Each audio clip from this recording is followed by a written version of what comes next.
Welcome to Blood Sugar Squad, your go-to channel for simple, actionable tips to manage diabetes and live your best life. You just inserted a new CGM sensor. You waited through the warm-up. And now the numbers don't make sense. It says you're crashing, but you feel fine. Or the signal drops right when you need it. Or the readings are so off that you stop trusting it altogether. A large percentage of CGM issues aren't true sensor failures. They're caused by small, fixable mistakes. And once you know what to look for, most of them can be corrected in minutes. In this video, we're breaking down the 5 most common reasons CGM sensors go wrong and exactly how to fix each one. Let's get into it. Error number 1. Compression lows. False alarms while sleeping. Compression lows are incredibly common. Here's what happens. You fall asleep and roll onto the side where your sensor is. The sensor gets pressed between your body and the mattress. That pressure reduces blood flow in the tiny vessels around the sensor and alters the interstitial fluid it measures. Because CGMs read glucose in interstitial fluid, not directly in blood, the sensor can suddenly report a sharp drop in glucose that isn't actually happening in your bloodstream. So your phone alarms, you wake up thinking you're low, and you grab fast carbs. But when you check with a fingerstick, you might be at 100 or 110 mg/dl, completely normal. You just treated a low that never existed. Compression lows themselves aren't dangerous, but overtreating them is. Those extra carbs can spike your glucose and disrupt the rest of your night. So what can you do? First, adjust placement. Try to avoid spots that get direct pressure while you sleep. For many people, that means the outer arm instead of the back, or even the abdomen or upper thigh, depending on sleep position. Second, if you get a sudden low alert overnight, pause before treating, and this is important. If you're not having symptoms, roll off the sensor and wait about 10 to 15 minutes. If the number rebounds quickly, it was likely a compression low. When in doubt, confirm with a fingerstick. If this happens often, you can also experiment with a slightly higher nighttime alert threshold or use positioning tricks, like a pillow or sleeve, to reduce pressure on the sensor. Bottom line, don't rely on the number alone. If a low reading doesn't match how you feel, confirm before you treat. Error number 2. Poor skin preparation and adhesion failure. Poor skin preparation is one of the most common and most preventable causes of CGM issues. Your sensor is designed to stay on for 7 to 14 days, but that only works if the adhesive can properly bond to your skin. If the surface is oily, damp, or irritated, it's much more likely to peel early. Here's how to set it up correctly. Start by washing the area with a mild, oil-free soap and water. Make sure the skin is clean, but don't overdo it. Aggressive scrubbing or exfoliation can actually irritate the skin and make adhesion worse. Next, use an alcohol wipe to remove any remaining oils. Then, let it air dry completely. This step matters. If the skin is even slightly damp, the adhesive won't stick as well. If you tend to sweat a lot, you can apply a skin barrier wipe or a small amount of unscented antiperspirant around, but not directly on the insertion site. This can help reduce moisture and improve wear time. Clean, dry, and properly prepped skin gives your sensor the best chance to last its full lifespan. Now about overpatches. They can be very helpful, but timing depends on the device and your skin. Some people get better results applying an overpatch right away, while others find it sticks better if they wait a bit and let the sensor adhesive set first. If you're having issues, it's worth experimenting with timing. If you have sensitive skin, a barrier film can help protect against irritation. Just leave a small opening where the sensor inserts, so it can still adhere properly. Some users also report that applying a nasal steroid spray, like fluticasone, to the skin beforehand reduces irritation, but that's an off-label approach, so it's something to use cautiously. And when it's time to remove the sensor, don't rip it off. Use an adhesive remover to protect your skin and avoid irritation over time. Error number 3. Calibration timing and technique. When and how to calibrate is one of the most misunderstood parts of CGM use. CGMs measure glucose in interstitial fluid, while fingersticks measure blood glucose. Those numbers are related, but they don't move at the same speed. When your glucose is stable, the two will usually match closely within an acceptable range. But when your glucose is rising or falling, like after a meal or treating a low, there's a lag, typically about 5 to 15 minutes.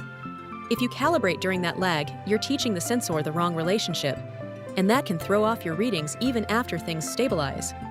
So when should you calibrate? Only when your glucose is steady.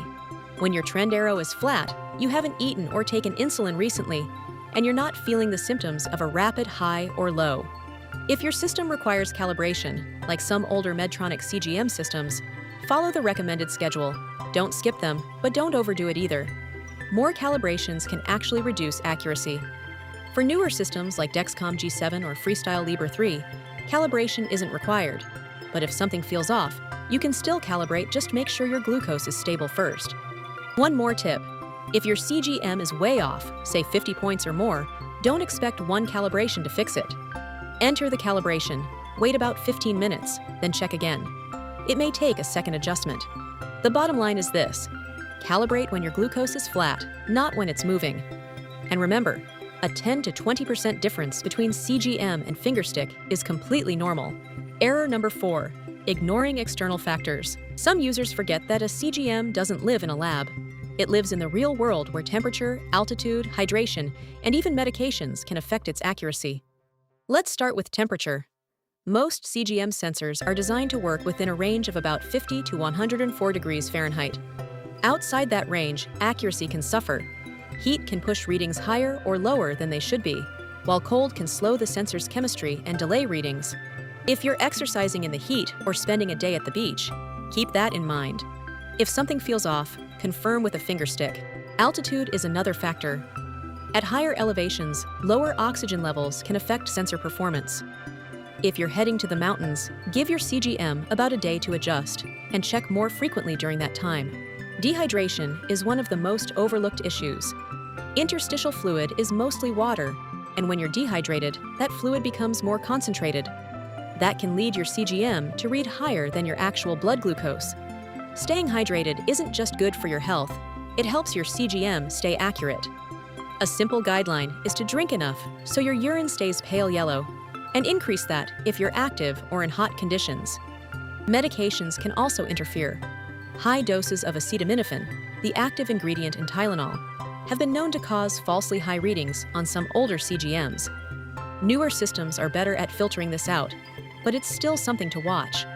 If you're taking repeated doses, it's smart to double-check with a fingerstick. The key takeaway is this: your CGM is a tool, not a crystal ball. It works best under normal conditions. When those conditions change, heat, altitude, dehydration, or medication, you may need to verify before you act. Error number 5, misunderstanding sensor warm-up and data interpretation. During the first 12 to 24 hours after insertion, your CGM readings may be less reliable. This is normal. Your body is reacting to the foreign object under your skin. There may be a small amount of inflammation or fluid shift around the sensor filament. These factors can temporarily affect accuracy.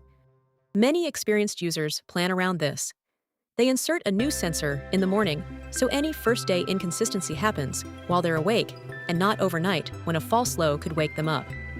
Some users also insert a new sensor while the old one is still active and let it soak for a few hours before starting it. This isn't an official recommendation, but many find it helps stabilize readings faster. Once your sensor's running, the bigger issue is how you interpret the data. Don't fixate on a single number. A reading of 130 matters less than where you're heading. That same 130 with a downward arrow tells a very different story than 130 with an upward arrow. The real power of a CGM is in patterns, not moments. One high reading is just a data point, but repeated highs at the same time every day is something you can act on.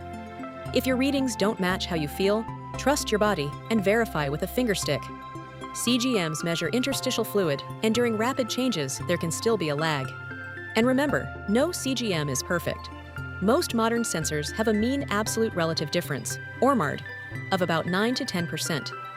That means a true blood glucose of 100 could reasonably show up as 90 to 110 on your CGM. The bottom line is this: give your sensor time to settle, focus on trends instead of single readings, and don't expect perfect alignment in real-world conditions. Getting reliable data from your CGM is the first step, but knowing what to do with that information, especially when it comes to food, is where many people still struggle. That is exactly why we created the Blood Sugar Squad Mindful Eating Guide. Think of it as the perfect companion to videos like this one. While your CGM gives you the data, the guide helps you take action. Just use the QR code on screen or the link in the description below. Final thoughts. Your CGM is a powerful tool, but its accuracy depends on how you use it.